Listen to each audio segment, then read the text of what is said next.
Hello Wales, I hope you've had a really good week. Our chapter from today for Matilda is called Miss Honey's Cottage. Miss Honey joined Matilda outside the school gates, and the two of them walked in silence through the village high street. They passed the greengrocer with his window full of apples and oranges, and the butcher with bloody lumps of meat on display and naked chickens hanging up, and the small bank, and the grocery store and the electrical shop. And then they came out at the other side of the village onto the narrow country road, where there were no people anymore, and very few motor cars. And now that they were alone, Matilda all of a sudden became wildly animated. It seemed as though a valve had burst inside her, and a great gush of energy was being released. She trotted beside Miss Honey with wild little hops, and her fingers flew as if she would scatter them to the four winds, and her words went off like fireworks with terrific speed.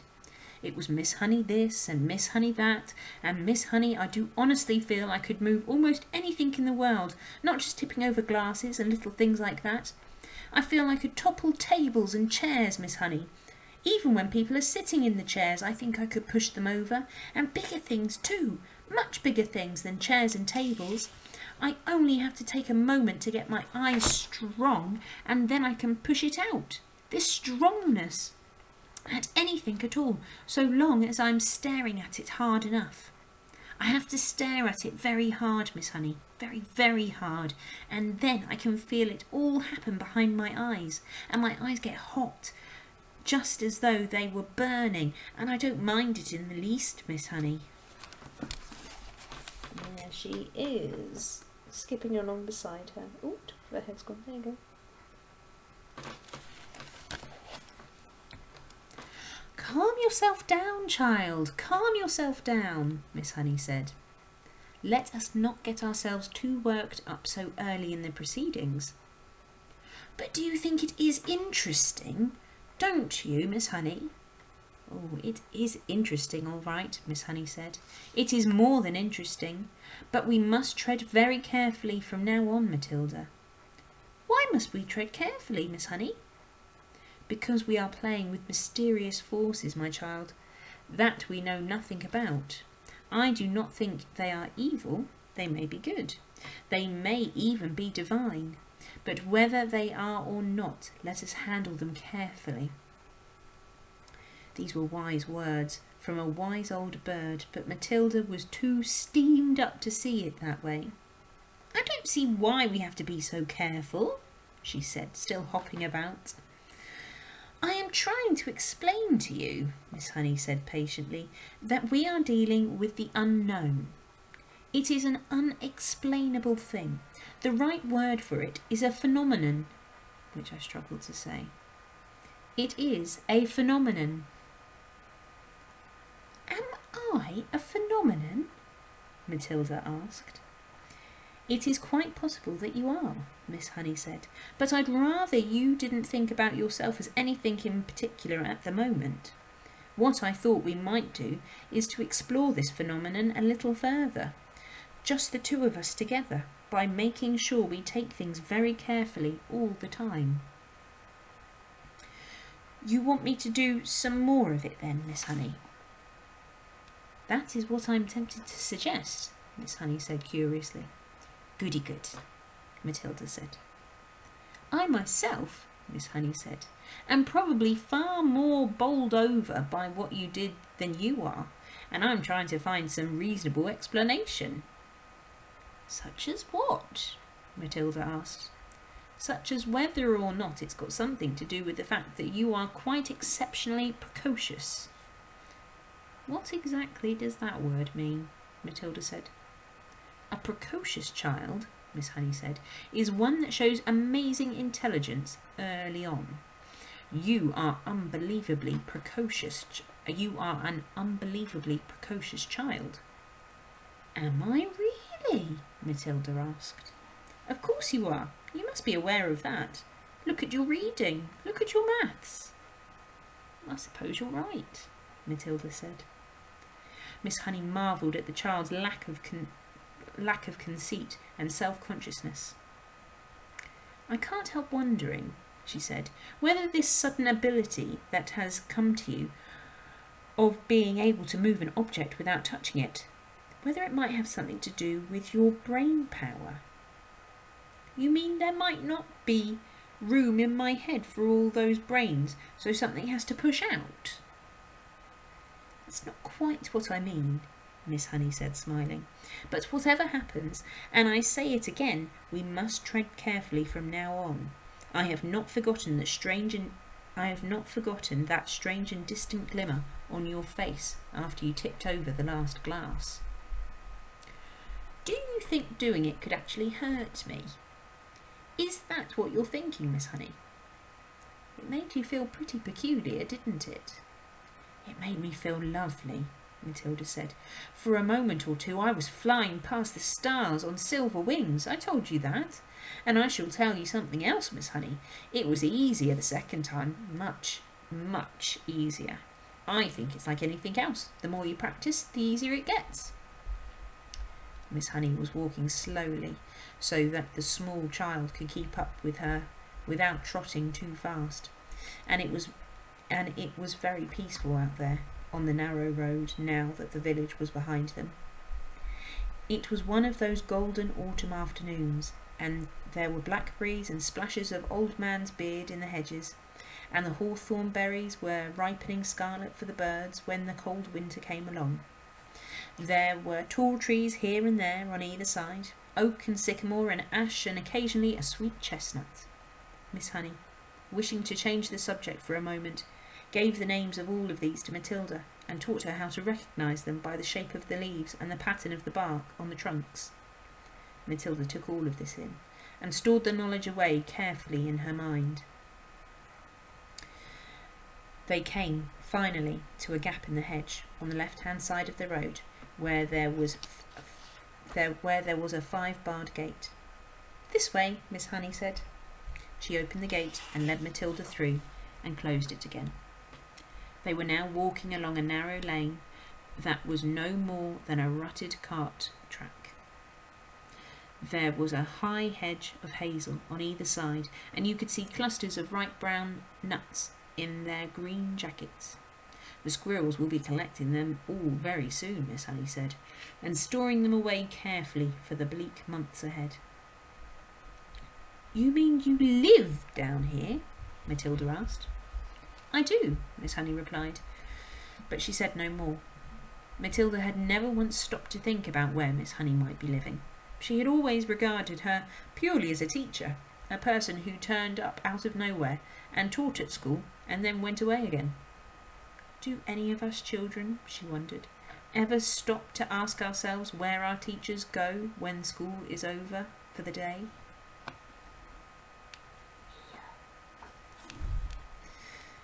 Do we wonder if they live alone, or if there is a mother at home, or a sister, or a husband?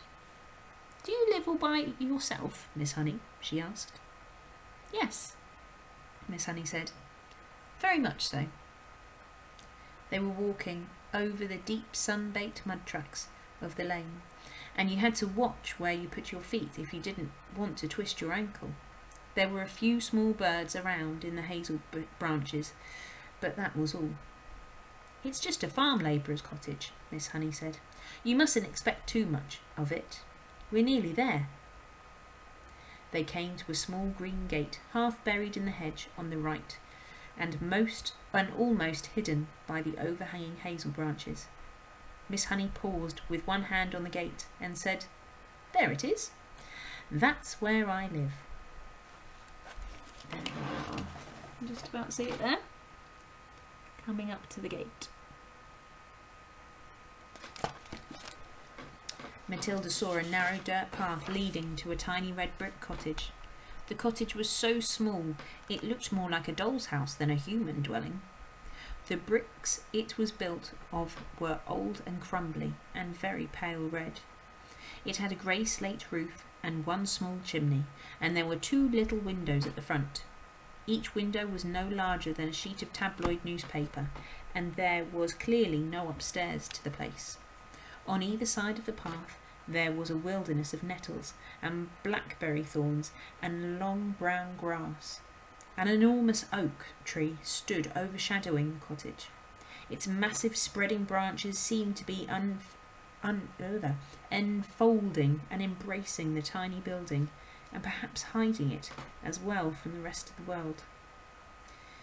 Miss Honey, with one hand on the gate, which she had not opened yet, turned to Matilda and said, "A poet called Dylan Thomas once wrote some lines that I think of every time I walk up this path." Matilda waited, and Miss Honey, in her rather wonderful slow voice, began reciting the poem. "Never, and never, my girl riding far and near, in the land of the Hearthstone tales, and spelled asleep, fear or believe that the wolf in the sheep white hood, loping and bleating roughly and blithely, shall leap, my dear, out of a lair, in the flocked leaves in the dew-dipped year, to eat your heart in the house in the rosy wood." Oops, just lost the back of the jacket of the book. There's the cottage. There was a moment of silence, and Matilda, who had never before heard great romantic poetry, spoke aloud. What she spoke aloud was profoundly moved. "It's like music," she whispered. "It is music," Miss Honey said. And then, as though embarrassed at having revealed such a secret part of herself, she quickly pushed open the gate and walked up the path. Matilda hung back. She was a bit frightened of this place now. It seemed so unreal and remote and fantastic, and so totally away from this earth. It was like an illustration in Grimm or Hans Andersen. It was the house where the poor woodcutter lived with Hansel and Gretel, and where Red Riding Hood's grandmother lived. And it was also the house of the 7 dwarfs and the 3 bears, and all the rest of them. It was straight out of a fairy tale. "Come along, my dear," Miss Honey called back, and Matilda followed her up the path. The front door was covered with flaky green paint, and there was no keyhole. Miss Honey simply lifted the latch and pushed open the door and went in. Although she was not a tall woman, she had to stoop low to get through the doorway. Matilda went after her and found herself in what seemed to be a dark, narrow tunnel. "You can come through to the kitchen and help me make the tea," Miss Honey said. And she led the way along the tunnel into the kitchen. That is, if you could call it a kitchen. It was not much bigger than a good-sized clothes cupboard, and there was one small window in the back wall, with a sink under the window. But there were no taps over the sink.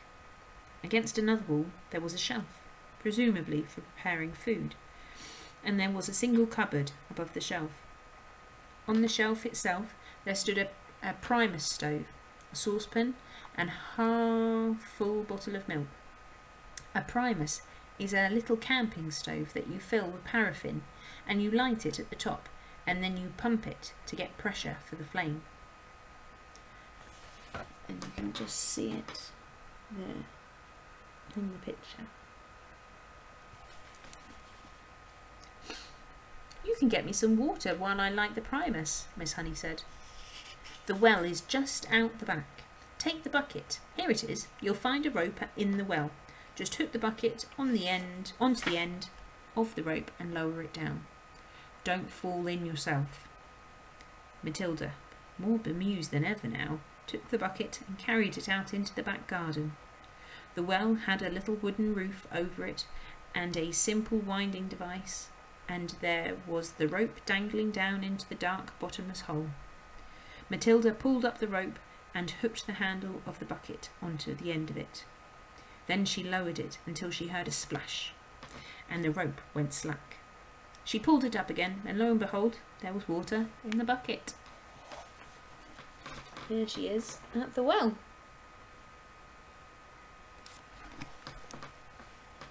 "Is it enough?" she asked, carrying it in.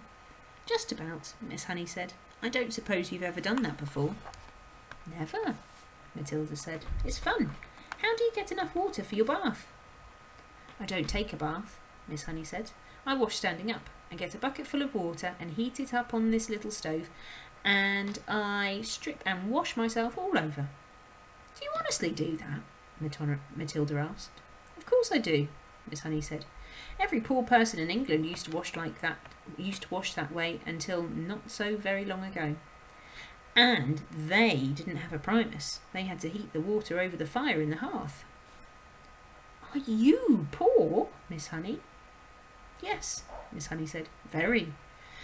It's a good little stove, isn't it? The primus was roaring away with a powerful blue flame, and already the water in the saucepan was beginning to bubble. Miss Honey got a teapot from the cupboard and put some leaves into it. She also found half a small loaf of brown bread. She cut 2 thin slices, and then, from a plastic container, she took some margarine and spread it on the bread. Margarine, Matilda thought. She really must be poor. Miss Honey found a tray, and on it she put 2 mugs, the teapot and half a bottle of milk, and a plate with 2 slices of bread. I'm afraid I don't have any sugar, she said. I never use it. That's all right, Matilda said. In her wisdom, she seemed to be aware of the delicacy of the situation, and she was taking great care not to say anything to embarrass her companion. Let's have it in the sitting room, Miss Honey said, picking up the tray and leading the way out of the kitchen and down the dark little tunnel into the room at the front. Matilda followed her, but just inside the doorway of the so-called sitting room, she stopped and stared around in absolute amazement. The room was as small and square and bare as a prison cell. The pale daylight that entered came from a single tiny window in the front wall, but there were no curtains. The only objects in the entire room were 2 upturned wooden boxes to serve as chairs, and a third box between them for a table. That was all. There were no pictures on the walls, no carpet on the floor, only rough, unpolished wooden planks, and there were gaps between the planks where dust and bits of grime had gathered. The ceiling was so low that, with a jump, Matilda could nearly touch it with her fingertips. The walls were white, but the whiteness didn't look like paint. Matilda rubbed her palms against it, and a white powder came off onto her skin. It was whitewash, the cheap stuff that is used in cowsheds and stables and henhouses. Matilda was appalled. Was this really where her neat and primly dressed schoolteacher lived?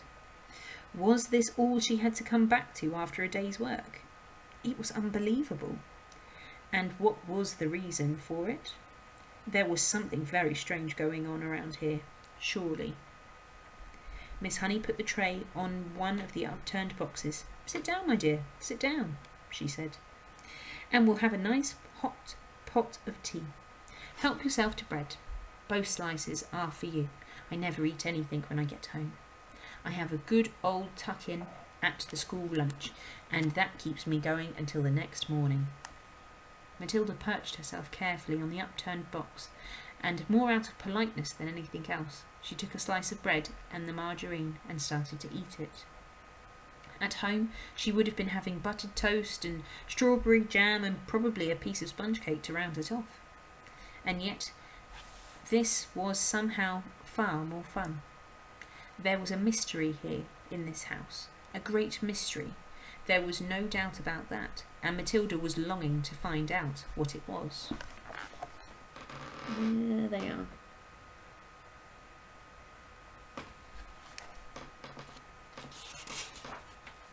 Miss Honey poured the tea and added a little milk to both cups. She appeared to not be in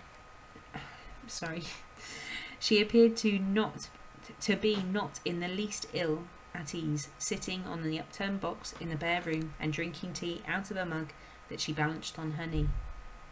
You know, she said, I've been thinking very hard about what you did with that glass. It is a great power you have been given, my child. You know that. Yes, I do, Miss Honey, Matilda said, chewing her bread and margarine. So, Far as I know, Miss Honey went on, nobody else in history of the world has been able to compel an object to move without touching it, or blowing on it, or using any outside help at all. Matilda nodded, but said nothing. The fascinating thing, Miss Honey said, would be to find out that the real limit of this power... The fascinating thing, Miss Honey said, would be to find out the real limit of this power of yours. Oh, I know you think you can move just about anything there is, but I have my doubts about that. I'd love to try something really huge, Matilda said. What about distance? Miss Honey asked. Would you always have to be close to the thing you were pushing? I simply don't know, Matilda said, but it would be fun to find out. And that is the end of the chapter. Sorry about me tripping over my words today. Monday's chapter will be Miss Honey's story, so we'll get to find out more about her on Monday. I hope you all have a fantastic weekend. Hopefully the weather will be better, so you can all go outside, hopefully. Take care, and I'll see you soon. Bye.